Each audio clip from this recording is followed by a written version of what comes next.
Hi everyone, welcome back to another episode of Tech Basics. In this video, we will be learning how to log into your Moodle account with Google. To log into Moodle using your Google account, first of all open up a web browser. From the web browser's interface, go to the URL box at the top and type in moodle.org. This will take you to the official site for Moodle, from where you can access your account quickly. Click the login button at the top right corner in order to log into your existing account.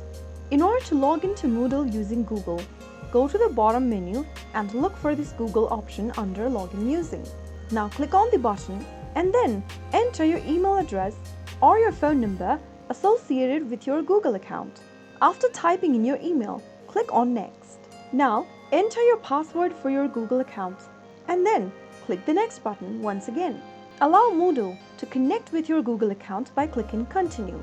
Now, follow through the instructions and you will be able to log into your Moodle account with Google. So that is how it's easily done. If you found the video to be helpful, go ahead and give us a thumbs up. Don't forget to subscribe to our channel by hitting the subscribe button.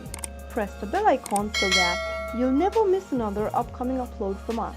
I will be back again in the next video. Thank you for watching.